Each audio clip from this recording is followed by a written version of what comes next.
MP board class 12th वाले सभी बच्चे ध्यान दें। प्यारे विद्यार्थियों, आप सभी छात्रों के लिए वार्षिक परीक्षा के लिए हिंदी विषय का पेपर बताया जा रहा है। अब जो पेपर बता रहा हूँ ये सेट सी है my dear friends. Set A और सेट बी में बता चुका हूँ। अब नेक्स्ट सेट बता रहा हूँ जिसका नाम है सेट सी। प्यारे विद्यार्थी, मैंने आपसे कहा है कि सेट ए से लेकर सेट ई तक आप क्वेश्चन देखते हैं तो 95% जो पेपर है आपका बाहर नहीं जाएगा। आप सभी छात्रों को इन सेट को देखना है और अपनी तैयारी को मजबूत करना है। पूरा पेपर देखना है, सॉल्यूशन के साथ में बता रहा हूँ जो कि 101% परीक्षा में आपको देखने को मिल जाएगा। सबसे पहले आप यहाँ पर देख सकते हैं, एक वाक्य में आपको मैं उत्तर बताऊँगा जो आपकी परीक्षा में आएंगे। प्रश्न पूछा जाएगा, कवि ने अपने खेत में कौन सा बीज बोया है। प्यारे विद्यार्थियों, इसमें आपको लिखना रहेगा शब्द रूपी बीज। ठीक है, तो यहाँ पर आपका सही आंसर क्या होगा, शब्द रूपी बीज। चांद सिंह के गुरु का क्या नाम था। तो चांद सिंह के गुरु का नाम था पहलवान बादल सिंह। तो यहाँ पर आपको लिखना है बादल सिंह। बादल सिंह सही होगा। मोहनजोदड़ो नगर कितने हजार साल पुराना है। तो प्यारे विद्यार्थियों, इसमें आपको लिखना है 5000 साल पुराना। 5000 साल पुराना है। समाचार के अंतर्गत किसी घटना या नवीनतम और महत्वपूर्ण पहलू को क्या कहते हैं। तो उसे बोला जाता है क्लाइमैक्स। क्लाइमैक्स अभी बाकी है। क्लाइमैक्स ये तो शुरुआत है, तो क्लाइमैक्स आपको लिखना है। विपरीतार्थक शब्द युग्म का कोई एक उदाहरण दीजिए। तो आकाश पाताल। ठीक है, तो यहाँ पर आपको लिखना है आकाश पाताल। इसके बाद अगला प्रश्न बता देता हूँ, ध्यान से देखेंगे। दो या दो से अधिक व्यक्तियों के बीच होने वाला संभाषण क्या कहलाता है। तो उसे बोला जाता है संवाद। ठीक है, तो संवाद आप करेक्ट करेंगे। जिस काव्य में छंदों का पूर्व पर संबंध ना हो उसे क्या कहते हैं। तो उसे मुक्तक काव्य बोला जाता है। प्यारे विद्यार्थियों, यहाँ पर आपको लिखना है मुक्तक काव्य। ये ध्यान रखना है। सभी छात्र सभी बच्चे वीडियो को लाइक ज़रूर करें। अगर मेरी मेहनत अच्छी लगती है तो वीडियो को लाइक करके चैनल को ज़रूर सब्सक्राइब करके रखें। सभी विषय के पेपर बताऊंगा जो परीक्षा में छपते हैं। माय डियर फ्रेंड्स, मेरी मेहनत है, ये आपके लिए है, तो आप हमारा सपोर्ट ज़रूर करें और प्रश्नों को अच्छे से याद करें। दूसरा आएगा, निम्नलिखित वाक्यों के लिए सही विकल्प का चयन कर लिखिए में। विराट के प्रति जिज्ञासा की भावना किसमें मिलती है। प्यारे विद्यार्थियों, विराट के प्रति जिज्ञासा की जो भावना है छायावाद में मिलती है। इसमें आप छायावाद लिखेंगे। किसके अंकुर फूटते हैं। प्यारे विद्यार्थियों, अंकुर किसके फूटते हैं। तो शब्द के अंकुर फूटते हैं। तो यहाँ पर आप लिखेंगे शब्द। अगला प्रश्न देखिएगा। अगला प्रश्न आएगा, श्यामनगर के राज दरबार का दर्शनीय जीव कौन सा था। प्यारे विद्यार्थियों, श्यामनगर के राज दरबार का दर्शनीय जीव कौन सा था। तो थर्ड में आपको लिखना है लुट्टन सिंह पहलवान। ठीक है।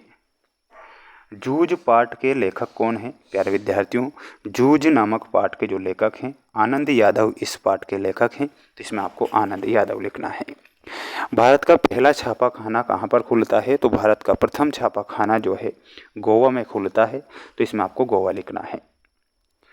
अगला प्रश्न देखिएगा, शब्द शक्ति के कितने भेद होते हैं। तो इसमें आपको 3 भेद करेक्ट लिखना है। 3 भेद शब्द शक्ति के होते हैं।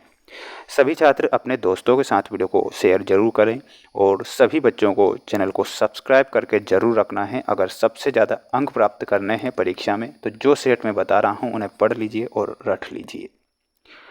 अगला प्रश्न देखिएगा, जिसमें आपको दिए गए हैं रिक्त स्थानों की पूर्ति कीजिए वाले क्वेश्चन जो परीक्षा में छपेंगे। हिंदी साहित्य का सर्वोत्कृष्ट महाकाव्य कौन सा है। तो प्यारे विद्यार्थियों, आप सभी बचपन से पढ़ते आ रहे हैं, उसका नाम है रामचरितमानस। तो यहाँ पर रामचरितमानस सही होगा। 1972 में धर्मवीर भारती को भारत सरकार की ओर से कौन सा पुरस्कार मिला था। तो यहाँ पर आपको लिखना है पद्मश्री पुरस्कार। क्या लिखना है, पद्मश्री पुरस्कार। सौंदलकर मास्टर पढ़ाते हैं तो वो क्या पढ़ाते थे, मराठी पढ़ाते थे। तो इसमें आपको लिखना है मराठी। रवि पूर्व से निकलता है का शुद्ध रूप क्या है। तो प्यारे विद्यार्थियों, रवि पूर्व से निकलता है तो इसमें आपको लिखना है रवि पूर्व से निकलता है। पूर्व से निकलता है। पेपर के पीडीएफ की जानकारी दे चुका हूँ। पीडीएफ चाहिए तो हमारा ऐप है, ऐप की लिंक डिस्क्रिप्शन में दे रखी है। धोबी का कुत्ता घर का ना घाट का क्या है, एक लोकोक्ति है। तो इसमें आपको लोकोक्ति करेक्ट उत्तर के रूप में लिखना है, लोकोक्ति सही होगा। बढ़ेंगे अगले प्रश्न की ओर। जिन छंदों में मात्राओं की गणना की जाती है वह क्या कहलाता है, तो उस छंद को मात्रिक छंद बोलते हैं। क्या बोलते हैं? मात्रिक छंद उसे कहा जाता है। अगला प्रश्न देखिएगा जिसमें आपको सत्य असत्य वाले प्रश्न दिए जाएंगे। माय डियर फ्रेंड्स, ध्यान से देखें और अच्छे से याद करें। यही कामना ईश्वर से करता हूं कि सभी बच्चों के अच्छे नंबर आएँ। कैमरे के सामने बैठे अपाहिज के साथ दर्शकों को भी रुलाने की कोशिश होती है। तो प्यारे विद्यार्थियों, इसमें हमारा सही उत्तर हो जाएगा सत्य। किशोरी लाल की इंदुमती प्रथम कहानी है, तो ये आपको सत्य लिखना है। ऋषि मुनियों ने दान को सबसे ऊंचा स्थान दिया है, ये सत्य लिखना है। पत्नी बच्चों को यशोधर बाबू को रोज मंदिर जाना अच्छा लगता था, तो प्यारे बच्चों ये गलत होगा। कहानी का नाट्य रूपांतरण संभव है, ये असत्य है। जहाँ कारण के बिना कार्य ना हो कहा जाता है वहाँ व्यतिरेक अलंकार होता है, ये गलत होगा। ठीक है, अगला देखिएगा, ये रही आपकी जोड़ी जो परीक्षा में आएगी। प्यारे विद्यार्थियों, ध्यान से आप देखें। राम को चिंता थी, तो राम को किसकी चिंता थी? इसमें हमारा सही उत्तर क्या होगा? अपयश की चिंता थी, यानी कि जस्ट सामने आंसर दे रखा है, अपयश की। चुंबक का जादू, तो चुंबक का जादू लोहे पर होता है। Anand Yadav, my dear friends, Anand Yadav में आपको मिलाना रहेगा। जूझ उपन्यास के ये लेखक हैं आनंद यादव। रेडियो नाटक में हमारा सही उत्तर होगा और वो क्या हो जाएगा? सीमित मात्र।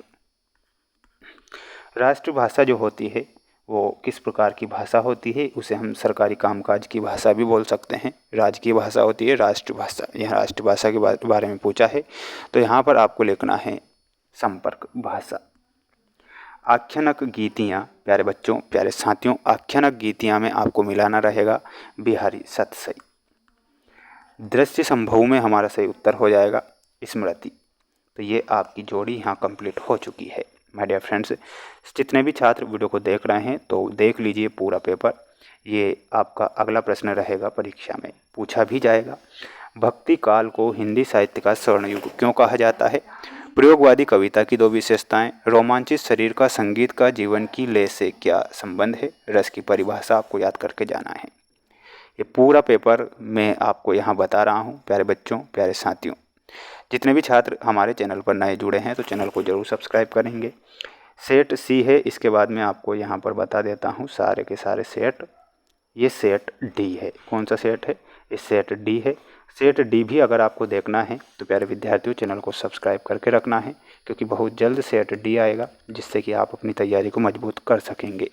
जितने भी छात्र वीडियो को देख रहे हैं तो सभी छात्र चैनल को ज़रूर सब्सक्राइब करेंगे। सेट डी भी बता दूंगा, यानी कि सेट ए से लेके तो सेट सी आज कंप्लीट हो चुके हैं। अब बताऊंगा सेट डी नेक्स्ट वीडियो में, तो बने रहें हमारे साथ। मिलते हैं नेक्स्ट वीडियो में।